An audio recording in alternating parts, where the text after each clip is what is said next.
Hello, hello, hello, and welcome back to Through the Bible with Yolanda Worldwide. Y'all, I'm loving this. I hope that you guys are too. These shorter segments of getting through several chapters a day is just a blessing. And today we're going to get about how we'll be about halfway through Exodus when we get done today. So I'm so glad for those of you who are riding along with me. We are going through the Bible from Genesis to Exodus. Let me go ahead and say to anyone who's joining this premiere as replay viewers, I want you to go ahead. I want you to go ahead and leave your mark by giving me a hashtag replay. And for those of you who are joining the premiere live, number one, greet me in whatever way you do in your part of the world. Number two, let me know where in the world you're joining in from. Number three, help me by clicking the little thumbs up. I don't think I told them that in Morning Stir this morning, but all good. Number four, help me to share the broadcast. And then number five, if you are enjoying this series, I want you to give me in the comments a hashtag through the Bible. But we're going to dive right in so that we can get through the chapters that we want to get through today. I want to remind you that this is not the only thing happening here at Yolanda Worldwide on YouTube. If you are missing us for Morning Stir, it is a live segment that I do. This is the premiere. I premiere it kind of live, but there's a live segment that happens at the top of the hour at 6 a.m. Eastern Standard Time. You can always go over there and catch whatever you've missed the in the playlist for Morning Stir. But let's dive into Exodus, and we're picking back up at the 17th chapter of Exodus, and we're going to continue on. And for those of you who are not aware, we are reading the Message version of the Bible. So let's go. Directed by God, the whole company of Israel moved on by stages from the wilderness of sin. They set camp at Rephidim, and there wasn't a drop of water for the people to drink. The people took Moses to task. Give us water to drink. But Moses said, why pester me? Why are you testing God? But the people were thirsty for water there. They complained to Moses, why did you take us from Egypt and drag us out here with our children and animals to die of thirst? Moses cried out in prayer to God, what can I do with these people? Any minute now, they'll kill me. God said to Moses, go on out ahead of the people, taking with you some of the elders of Israel. Take the staff you used to strike the Nile and go. I'm going to be present before you there on the rock at Horeb. You are to strike the rock. Water will gush out of it, and the people will drink. Moses did what he said with the elders of Israel right there watching. He named the place Massa, testing place, and Meribah, quarreling, because of the quarreling of the Israelites and because of their testing of God when they said, is God here with us or not? Amalek came and fought Israel at Rephidim. Moses ordered Joshua, select some men for us and go out and fight Amalek. Tomorrow I will take my stand on top of the hill holding God's staff. Joshua did what Moses ordered in order to fight Amalek. And Moses, Aaron, and Hur went to the top of the hill. It turned out that whenever Moses raised his hands, Israel was winning. But whenever he lowered his hands, Amalek was winning. But Moses' hands got tired. So they got a stone and set it under him. He sat on it, and Aaron and Hur held up his hands, one on each side. So his hands remained steady until the sun went down. Joshua defeated Amalek and its army in battle. God said to Moses, write this up as a reminder to Joshua to keep it before him, because I will most certainly wipe the very memory of Amalek off the face of the earth. Moses built an altar and named it God my banner. He said, salute God's rule. God at war with Amalek. always and forever. Chapter 18. And y'all, I'm almost kind of emotional because in a good way, because I'm thinking about the errands and hers that God's bringing into my life and into my world in this season. Is just a beautiful thing. So that chapter really touched me. But chapter 18. Jethro, priest of Midian and father in law to Moses, heard the report of all that God had done for Moses and Israel, his people, the news that God had delivered Israel from Egypt. Jethro, Moses' father in law, had taken in Zipporah, Moses' wife, who had been sent back home, and her two sons. The name of the one was Gershom, sojourner, and he had said, I'm a sojourner in a foreign land. The name of the other was Eleazar, God's help, because the God of my father is my help and saved me from death by Pharaoh. Jethro, Moses' father in law, brought Moses, his sons, and his wife there in the wilderness where he was camped at the mountain of God. He had sent a message ahead to Moses. I, your father in law, am coming to you with your wife and two sons. Moses went out to welcome his father in law. He bowed to him and kissed him. Each asked the other how things had been with him. Then they went into the tent. Moses told his father in law the story of all that God had done to Pharaoh and Egypt in helping Israel, all the trouble they had experienced on the journey, and how God had delivered them. Jethro was delighted in all the good that God had done for Israel in delivering them from Egyptian oppression. Jethro said, Blessed be God who has delivered you from the power of Egypt, and Pharaoh who has delivered his people from the oppression of Egypt. Now I know God is greater than all gods because he's done this to all those who treated Israel.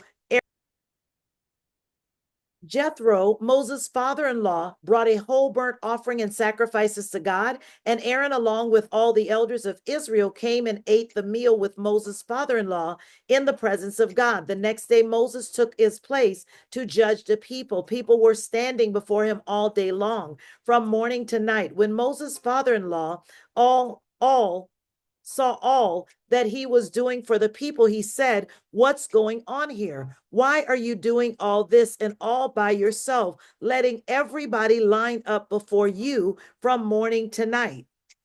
Moses said to his father in law, Because the people come to me with questions about God. When something comes up, they come to me. I judge between a man and his neighbor and teach them God's laws and instructions. Moses' father in law said, This is no way to go about it. You'll burn out, and the people right along with you. This is way too much for you. You can't do this alone. Now, listen to me. Let me tell you how to do this so that God will be in this with you. Be there for the people before God, but let the masters of concern be presented to God. Your job is to teach them the rules and instructions, to show them how to live, what to do, and then you need to keep a sharp eye out for competent men.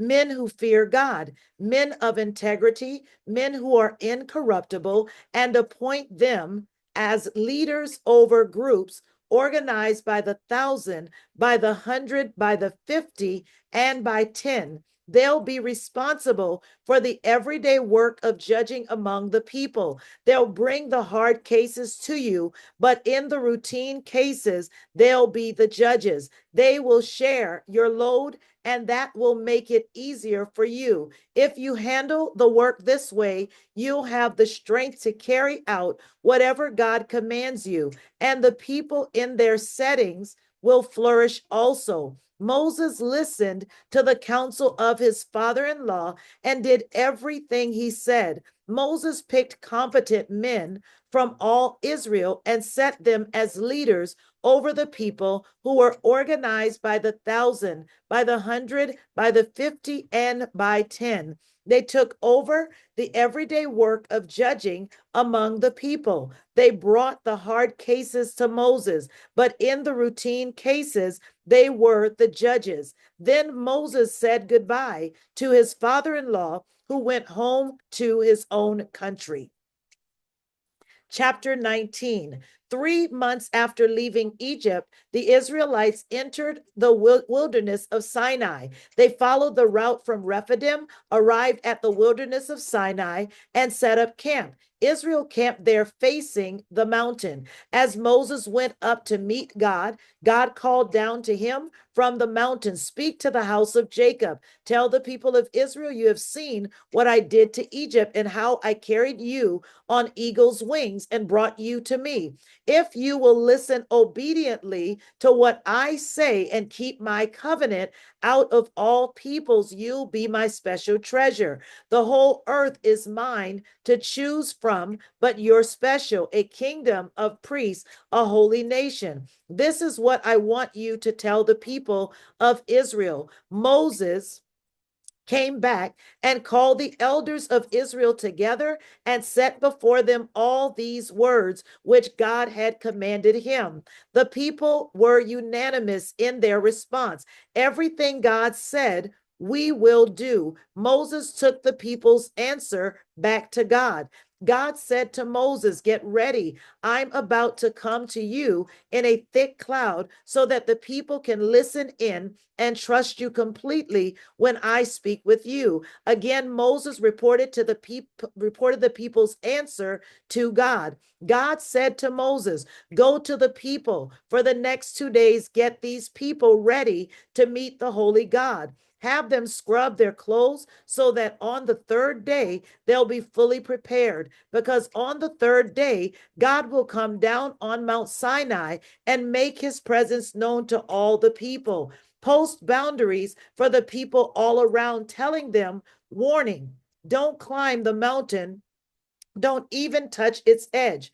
Whoever touches the mountain dies a certain death, and no one is to touch that person. He's to be stoned. That's right, stoned, or shot with arrows, shot to death, animal or man, whichever, put to death. A long blast from the horn will signal that it's safe to climb the mountain." Moses went down the mountain to the people and prepared them for the holy meeting. They gave their clothes a good scrubbing. Then he addressed the people, "Be ready in 3 days. Don't sleep with a woman." On the third day at daybreak, there were loud claps of thunder, flashes of lightning, a thick cloud covering the mountain, and an ear-piercing trumpet blast.